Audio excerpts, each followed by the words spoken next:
Welcome, everyone, to this week's edition, week 6 of the Golden Gameday podcast. I am Bash Gaming, your host for today, along with Showstopper over here, who's with us every week, or at least has been with us every single week.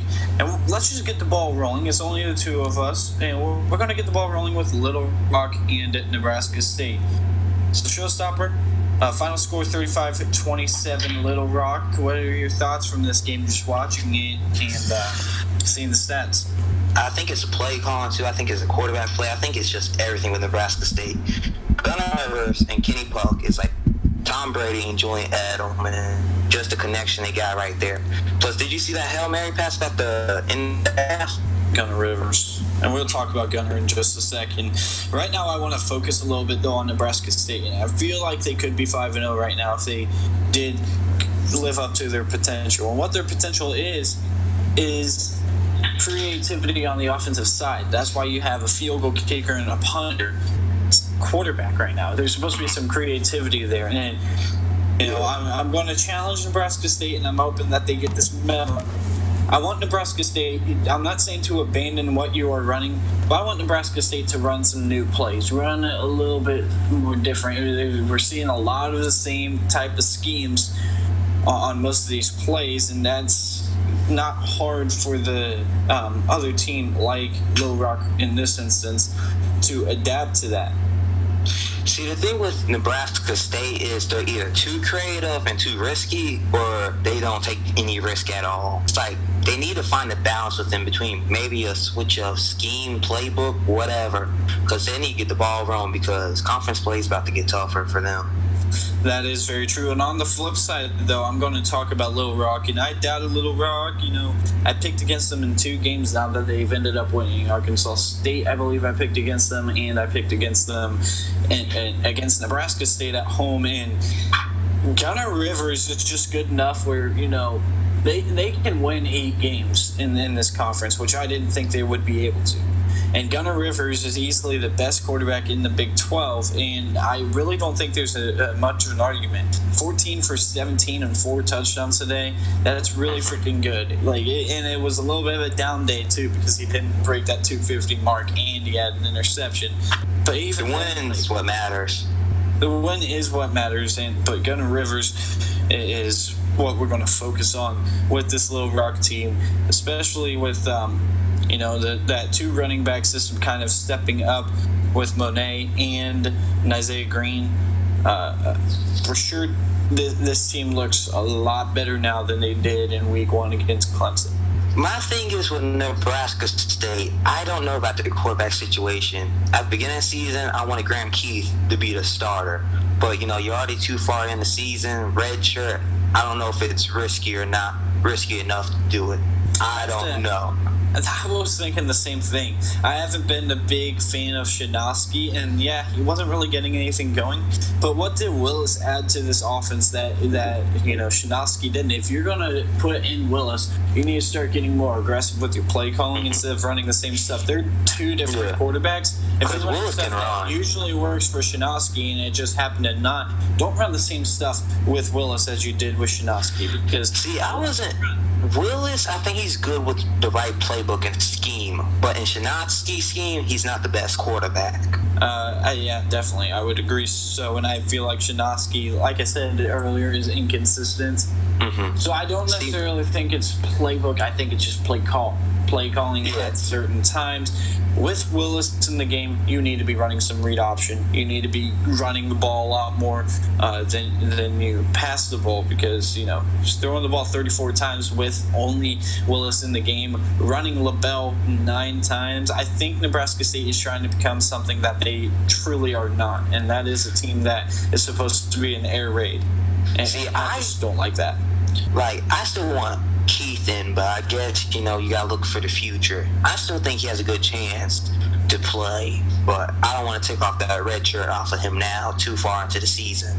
That's never too far. Turn around your season.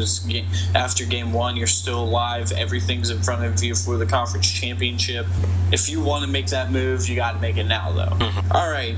we're going to go ahead and move on. Denver Tech and Broken Arrow. A lot of people were picking the upset. I was calling those people crazy. And at halftime, it really didn't look like there was any danger. 24-7 at the half. But Bryant Street and this Broken Arrow team wouldn't go away until the very end when Denver Tech and Makovich pulled away. So, showstopper, are you going to give a little bit of props to Bryant Street after playing a tough test and actually showing up playing pretty well? Did he get the win? No. Then not good enough. Okay, we might have our first argument here. I don't think it's all about if you're talking about an individual performance, we are talking about, yes, Bryant Street should be focused on getting the win. But what we're talking about here is, hey, this individual, how is he played and how good does he look in terms of maybe projecting him for the draft in a couple of years when he's going to be eligible or declaring to go, or what is his status right now in terms of some award talks, not necessarily the Heisman, but award talks for Bryant Street. And you're talking about a 75% passer against this Denver Tech defense. Took care of the football for the most part. Did have that one interception, but what about the last fumble? My thing is, yeah, he had the chance to win. Like, he had the chance to win the game. He had that game last final drive. If he took that and scored, I would have been impressed. But he didn't show me it. If he just went and scored a touchdown that last drive, then I would call that a good game. But he didn't. Number one, it wasn't a fumble. It was a turnover on downs. But you can't blame him because that whole entire time, I watched that entire drive, it was Denver Tech's defense stepping up in the trenches. He's not the offensive line. He can't block for himself. So let's not act like Bryant Street didn't have an impressive game because the last possession, he was under pressure the entire time. That is just, I don't like that. And his 90-yard touchdown run is something I'd never seen from a Bryant Street at Broken Arrow. See, I'm just saying is if he wants to proclaim himself as a Heisman favorite or something, I think then this was his chance. I think we ruled that out, but maybe see, that's my thing is, like, that was my thing. Like, he needs to quit on his Heisman trip because if he had scored that drive, maybe I'll start giving him some consideration. Maybe I want to give him a hard, like, what? I've ruled it out from the beginning, and I wasn't that concerned about Bryant Street really in terms of serious talks for the Heisman. But if you're talking about a pure quarterback, maybe that whole, I know it's not in the series, but the Johnny Unitas golden arm kind of thing. When you're looking at a guy like him, you're looking, or a guy for that award, you're looking for a guy who can play quarterback at the top position. And the two guys in the Big 12 that can do that is, guess what? Bryant Street and Gunnar Rivers. Those are the two that can do that on a consistent basis.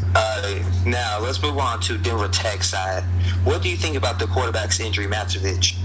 I think that Beverly can step in and manage the game well enough. I don't want Beverly to come in and take over the game the same way that Makovich tries to do at times, because he had 2 interceptions in this game because he would try a little too hard to step up. He did have 121 yards rushing, led the team, which is tremendous. But I don't want to see Beverly become that. You can't mimic what Makovich does. You have to be your own identity, manage the game at a better level rather than try to make the big play. Yeah. All right, now let's move on to the next game for this morning's game. Odessa State versus McAllen. 41-28, McAllen wins that one. So what are your thoughts about this one? Impressive win by McAllen just because they were faced with a lot of adversity entering that fourth quarter, and they pulled away from a really close game, a game that looked like it was going to go down to the wire.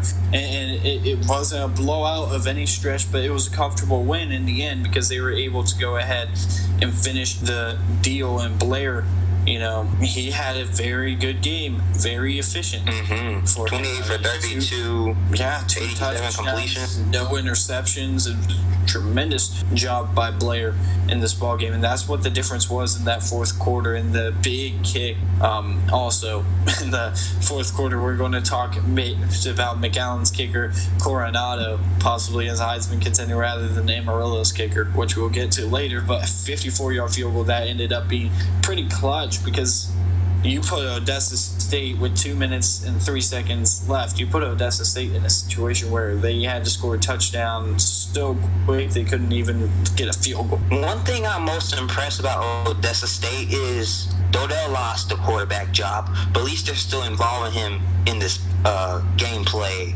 Like, he had I think 2 receiving touchdowns. Yes, he had 2 receiving touchdowns. At least you could say he's that type of player. You could put him at the gadget play. You could put him at any position you want to. That's the thing with an athlete like him, and I like that they used him a lot in this game at receiving court, losing that quarterback position to Booker, and Booker himself had a nice game, 4 touchdowns and 380 yards. Granted, he threw the ball 52 times, but he's handling it like a champ. I can't be too mad about this because here's a storyline here, like seeing Booker's success. Does that make Montana Flynn a system player? Like, did Odessa State's system just make him look good? I don't think so. I think Montana Flynn is a very talented quarterback. I also think we're seeing a good quarterback in Booker develop. I don't think Booker's bad. I don't think it's a product of the system. I just think they're good at developing quarterbacks, and it's not necessarily that it's just that system that's succeeding. It's going to end up being that system partnered with a good quarterback. You need a good quarterback to succeed when you're throwing the ball that many times. See, I still think it's a system. That's just me. But that's, as I said, there's just something about it. Like, it has to be like the right quarterback to fit in that system. Like, look at Odell. Yeah, Odell, him and working there. You can basically, here's how I look at it. I don't like the phrase system quarterback because every good quarterback is a system quarterback. If Tom Brady wasn't playing under Bill Belichick and he was playing, so if he was picked up somewhere else, and let's say he was on, the Cardinals, not even now, just when he was drafted, it would be a whole different story because he wasn't in the same system. True. Every single great quarterback is a system quarterback to an extent, but you can't ignore the smarts and the talent that player has, and which Montana Flynn had. All right. I think that just about does it for that game, and let's move on to probably the game of the week. In fact, I think it's undoubtedly the game of the week. Midland State, number 5. Ardmore, number 4. People argued this ranking last week, but we said that, it really doesn't matter. We're going to find out this week. And this game was just as good as advertised. Let me take you through this game. In the first half, it was the Ardmore first quarter, Midland State second quarter, but a tremendous pass from Hicks to Tretnick to end the half. And what is with that was a great broken tackle. Hail Marys, pulling off big plays right as time expires in the half. So that saved Ardmore a little bit because at that point they were down 17-14, took the 21-17 game into halftime. They were able to hold Midland State for the most part in the third quarter, and Midland State did the same thing on the other, and it ended up 21-20 entering the fourth quarter. But really what it came down to was Midland State hitting a 2-point conversion to tie the ball game up at 31 apiece with after a Pence 12-yard touchdown run, and then day trade field goals in the last minute 18 in the game. Beauchamp hits a 25-yarder and a 42-yarder. Zovko hits a 49-yarder prior to that, but that overtime kick by Beauchamp was clear, more clutch than what is Ardmore choked. Because, Ardmore choked this one away. They had the opportunity to score a touchdown. When they go, you can just extend the game with a field goal, worst case scenario. And you missed that field goal wide after already getting stuffed in overtime. This is going to be a hard one for Ardmore to swallow. Now, let me hear Ardmore's take. Early on in the podcast, early on in the season, we were all, I wouldn't say bad-mouthing, just critiquing Ardmore secondary. But they came up with 3 turnovers. Those 3 turnovers kept them in the game. Like, Whiteside was never comfortable, and I think it was because coverage was a lot better in this game than we expected. But even then, it was still a nightmare to go up against this pass offense. 381. They got the 3 interceptions. Like, I think it was, first drive of the game, Whiteside threw an interception. Next play, Ardmore baits and just whiffs at the deflection. Well, there goes the touchdown right there. Like, I don't know. Ardmore's secondary could look to be one of the best in the country and also the worst at the same time. They're opportunistic, and that's really the best way to put it. When the ball that is a good word. They're going to make a play on the ball, but a lot of times they're not in position. So if they are in the right position, they are very assured to make the play on the ball. But they're out of position so often. And even in this game, if you can take away the 3 interceptions that Whiteside has, and it's kind of hard to ignore that, but you still will, he had a tremendous game. Outside of those 3 plays, 32 for 34 for 381 yards. That is tremendous by Whiteside, and that is a problem for Ardmore. We have trashed, not just Ardmore's secondary, them as a team. I thought they would be able to get this done at home in a shootout.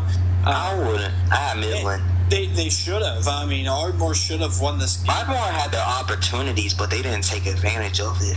But that's where my take on Midland is. I think their defense is for real, holding Ardmore to 353 yards. And it doesn't matter. For real. It doesn't matter if Ardmore choke. They're finding ways to win, and great teams can come up against great opponents. And we'll see. They don't have to go to Denver Tech, so that's a good thing with them. They don't have to go to Denver Tech or ACU.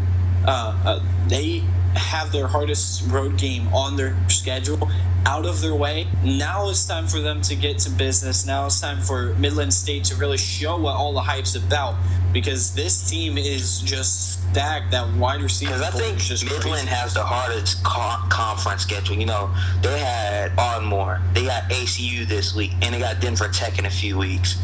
This is where we see if they can live up to the hype, to see if they're for real. They passed the first test, but they still have to finish the rest of the season. We're going to move on, but this is a little bit of a hint for what I have a little bit later. I think Midland State has the best position group in the conference, and that's all I'm going to say as we go ahead and move on to Amarillo. And we mean receivers? Maybe. We'll talk about that a little bit later. Let's move on to Amarillo, ACU. What do you got for this one, Showstopper? Amarillo looked legit first half. The defense actually looked good. The offense couldn't get anything. But that is where ACU is going to win games, is by that defense. I don't trust the quarterback situation. It's just too inconsistent. I mean, U of A's been playing pretty good football. Well, not on the defensive end. Even then, though, they're playing good team football, and surprisingly so. So let's not really hate on ACU for go ahead and put up 46. They took off in the third quarter.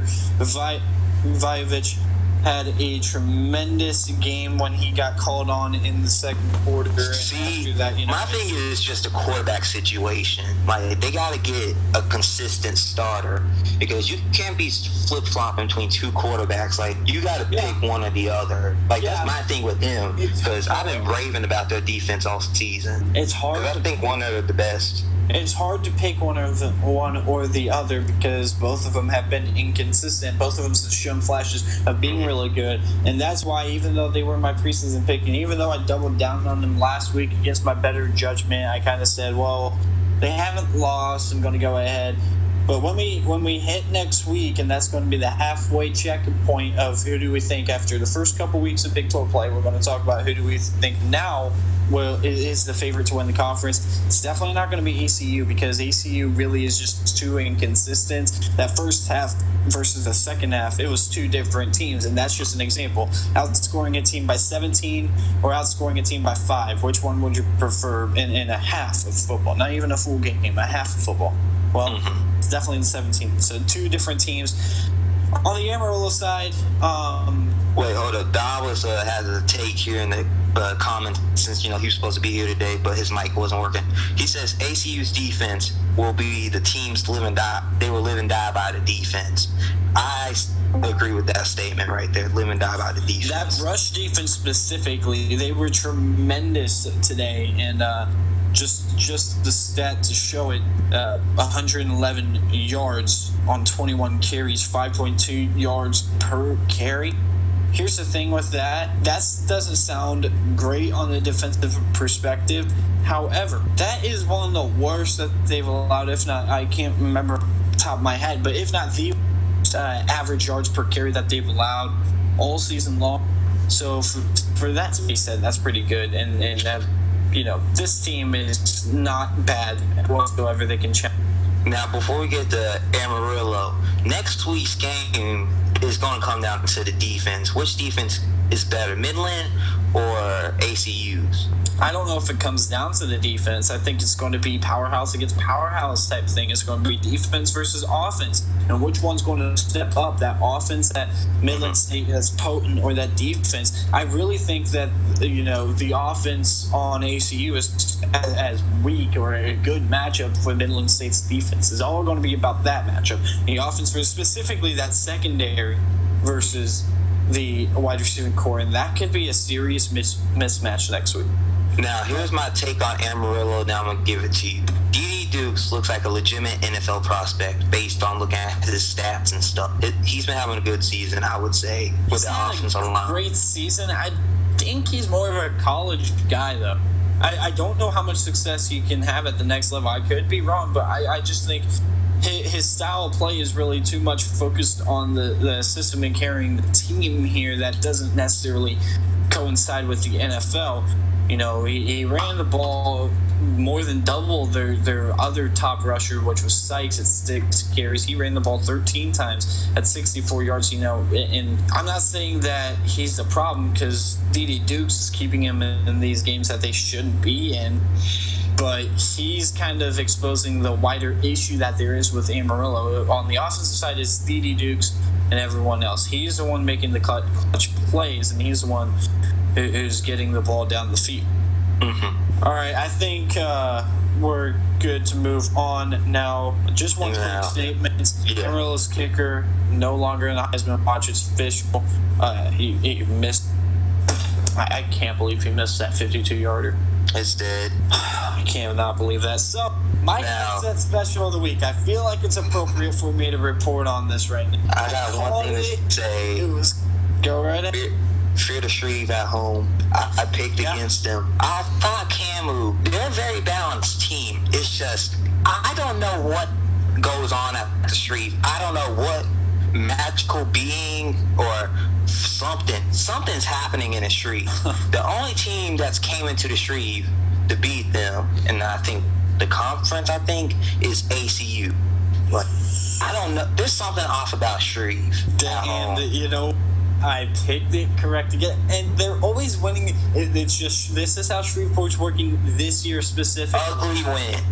Ugly wins indeed. These are just wins that they are getting from the skin of their teeth, and it's just. But I feel like I said, I picked the upset of the week. It's appropriate for me to go ahead and talk about this game. Who predicted Shreveport to be 5-0? Who predicted that? I said 3-9. I'm pretty sure I did, but I don't know for sure. I knew they didn't have the. Even Shreveport fans didn't even know that they were going 5-0. Nobody knew that they were. I don't think the players. Yes, I will say they are surprised, but just watching them, and say if you struggled against UL Monroe, and this is a legitimate Kansas A&M team. Look, the first thing people are going to look at and say is, I can't believe KMU lost that game. They are not. They are pretenders. No, they are going to be legitimate this year. I think Shreveport is the toughest team to play on the road for sure in this conference. I don't think there's really any doubt about it. And I think when people start talking about UL Monroe, that's what Kansas A&M came in thinking, and that's why it's always sloppy on the Shreveport end. But if it's sloppy on the other end, guess who knows how to pull out those games? It's Shreveport. 28-27, a 1-point win. They figured out how to do it, and CAMU could not quite finish it off. Shook had the go-ahead for the field goal that put him up by 6, and then it looked like all the doubt in the world was against Shreveport because how the heck, they've struggled offensively all game. How the heck are they supposed to go down with, because they had switched possessions a couple times. How are they supposed to run a 2-minute drill on this Kansas A&M defense? Well, guess what? Against all odds, Shreveport does it. Allen caps it off with a 5-yard touchdown run. And then, to top it all off, Kansas A&M's driving now. There's no way that Kansas A&M's not going to walk away with a shook field goal. Guess what? Picked off. Game over. Shreveport knows how to win games, and that's what's scary about this team, and that's why I picked them. There's one person on Shreveport's defense. Matt Bradica, man's a beast. That interception. It's just, if Shreveport continues this, I see this being like a, what is it, 30 for 30? Like, I see a 30 for 30 story going on with Shreveport. I see a story about Shreveport, the legend of the Shreve. But we're going to preview, we're not going to make picks necessarily this week, but before we're off, we're going to look at next week's schedule so that way people can kind of digest what we're going on. And I guess next Wednesday we go more in depth with Shreveport next week. All right, so that was the final game that we're going to talk about. So my next segment we're going to talk about is, I hinted at this, the best position group in the Big 12. And just go ahead and kick it off. I mentioned them earlier. Midland State has a tremendous running back and maybe the best running back in the country in Claudio. I say Heisman. That wide receiving core. Oh my gosh, that wide receiving I've never seen any like that. It's kind of like dangerous. Like Oklahoma's. Like, It's if you better just think than about it. Gosh. That's better than Oklahoma's, but that's the equivalent to it. But I've never seen a team that stacked at receiver position. And guess what? They're still recruiting top receivers. So, they're going to be good on that position for years. They're going to turn into receiver U. They're Ohio State on steroids from this past year. Ohio State would always have different guys step up in big moments at the receiver position. You would have 6, 7, 8 guys step up. But these guys are having them step up on a consistent basis, and all of them seem to be future NFL prospects. Yes. They're literally Ohio State's receiving core this past year in real life on steroids. This is why, as Alba says, this is wide receiver university. There's a thing I go between. It's either the best front seven. It's either Midland State or ACU. I don't know. Midland State has it pretty good. Midland State. Well, I forgot about Denver Tech. I think Denver Tech is good. But Midland State, we will see who's the better one out of those two. Then it will come down to Denver Tech because, no offense, Denver Tech has probably the best defense. Probably Denver Tech. It's between ACU and Midland for the second spot. But as I said, we will see next Saturday. I'm not going to completely get sold on Denver Tech's defense as a whole because of what efficiency they allowed from Brian Street today. I wasn't that impressed with the defense. They weren't bad or anything, but you're the number one team in the country. You're supposed to have this tremendous defense that's supposed to carry you. I don't know how they're supposed to slow down Midland State in the future. But I think we're on the same page with these position groups. This position group segment, so let's make a quick segue and then go ahead and cut it off. Next week's schedule, I'm just going to give you the rundown, and I'm going to give you I'm going to ask you what sticks out to you. And we're going to tell you game of the week. Okay, and even though this is against my better judgment, because I'm going to switch my profile pick for the entire week, I'm going to give you my upset pick of the week, even though we're not making picks as a fool yet.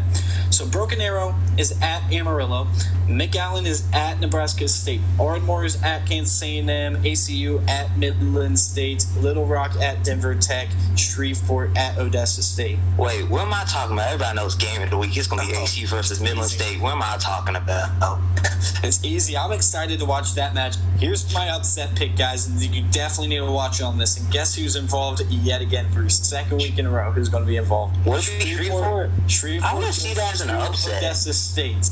But this time around, Odessa State is the one who's going to be the underdog. Vegas is going to open up. I'm going to give it a 7.5 line since it's in Odessa State. Shreveport came off a great start. I'm going to get more of my take on Wednesday about that. I'm liking Odessa State in this game, and I'm going to go ahead and stick with it. Again, it might be against my better judgment. But you got to realize, Shreveport is away from the Shreve. They're away from the Shreve after an emotional win, after a fantastic start this season. Are they able to handle it? Not to mention, in Odessa, you're not going to get those sloppy games too often. I'm going to go with Odessa State in that game as a nightcap. Here's a thing I would probably say about Shreve. They're fan-os. But when they're away, well, they're just easily being. But, I got the comparison from, both being purple and stuff. But Shreveport is like Thanos. And Thanos' one weakness is, ACU out. Basically. Well, guys, definitely excited for next week. Just a ton of games, and we could go on and on talking about that. So our Wednesday podcast, which may get uploaded to the channel on Friday, but if you're in the Discord, make sure you come by. It's probably going to end up being at 9 Eastern yet again, 6 p.m. Pacific time. So definitely tune in for our previews and predictions and a little bit on the high school recruits. With that being said, I'm Bash with my co-host,